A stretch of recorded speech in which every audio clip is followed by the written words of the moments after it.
Hi guys, welcome to money की बात। आज के शॉर्ट एपिसोड में मैं एक बहुत ही छोटे से कॉन्सेप्ट के बारे में बात करना चाहता हूँ, जो है open ended versus close ended mutual funds.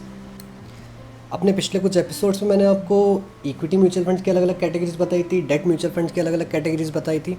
अब ये सारी जो स्कीम्स होती है, वेदर डेट और इक्विटी, या तो ये ओपन एंडेड होती है या फिर क्लोज एंडेड होती है।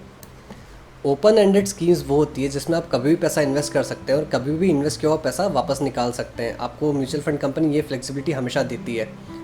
क्लोज एंडेड स्कीम्स में ऐसा नहीं होता है। क्लोज एंडेड स्कीम्स में स्कीम जब स्टार्ट होती है उसके कुछ दिनों बाद तक ही आप उसमें इन्वेस्ट कर सकते हैं। उसके बाद सब्सक्रिप्शन बंद हो जाता है, मतलब उसके बाद आप पैसा स्कीम में इन्वेस्ट नहीं कर सकते हैं और आपको पैसा स्कीम की मैच्योरिटी पे ही वापस मिलता है। स्कीम की मैच्योरिटी जब स्कीम डिफ़ाइन होती है, स्कीम जब मार्केट में लाई जाती है, जब डिफ़ाइन कर दी जाती है कि आपको 2 साल बाद या 3 साल बाद या 1000 दिन बाद पैसा वापस मिलेगा, उसके पहले आप म्यूचुअल फंड कंपनी के पास जाके ये नहीं बोल सकते हमारा पैसा आप वापस दे दीजिए।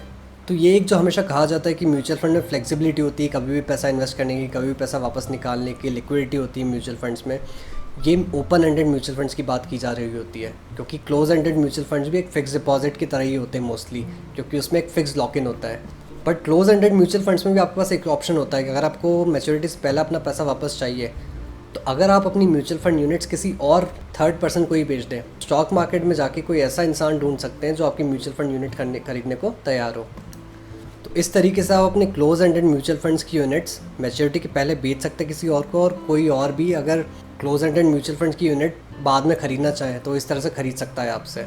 बट ये कोई शॉर्ट वे नहीं है क्लोज एंडेड म्यूचुअल फंड्स की स्कीम को ख़रीदने या बेचने का। आइडियली आपको ये मान के चलना चाहिए कि क्लोज एंडेड म्यूचुअल फंड्स में अगर आपने इन्वेस्ट किया है तो पैसा आप स्टार्टिंग में इन्वेस्ट कर पाएंगे और आपको वापस वो मैच्योरिटी पे ही मिलेगा, क्योंकि इसकी कोई गारंटी नहीं है कि बाद में जब आप अपनी close ended mutual fund units बेचना चाहेंगे स्टॉक मार्केट में तो आपको खरीदने के लिए कोई ना कोई मिल ही जाएगा। जबकि ओपन एंडेड म्यूचुअल फंड्स में जब भी आपको अपना पैसा वापस चाहिए होता है, आपको एसेट मैनेजमेंट कंपनी या म्यूचुअल फंड कंपनी आपको पैसा वापस देगी ही। सो प्लीज़ ध्यान रखिए, जब भी आप म्यूचुअल फंड में इन्वेस्ट कर रहे हैं, ये ध्यान रखिए कि आपकी स्कीम ओपन एंडेड है या क्लोज एंडेड है। अगर क्लोज एंडेड है तो आप ध्यान रखिए कि जो भी उसका मैच्योरिटी पीरियड है वो आपके गोल्स के साथ अलाइन होता है या नहीं होता है। मतलब ऐसा नहीं होना चाहिए कि आपका कोई गोल है 2 साल बाद जिसके लिए आपको पैसे की वापस ज़रूरत पड़ेगी और आपने किसी क्लोज एंडेड म्यूचुअल फंड में पैसा डाल दिया है जिसकी मैच्योरिटी पीरियड ही 3 साल है। सो आज के एपिसोड के लिए बस इतना ही। Feel free to drop your questions in the comment section, और मैं एक दूसरे एपिसोड में बात करूँगा advantages and disadvantages of open ended and close ended mutual fund schemes. तब तक के लिए stay tuned, please hit the subscribe button. Thank you.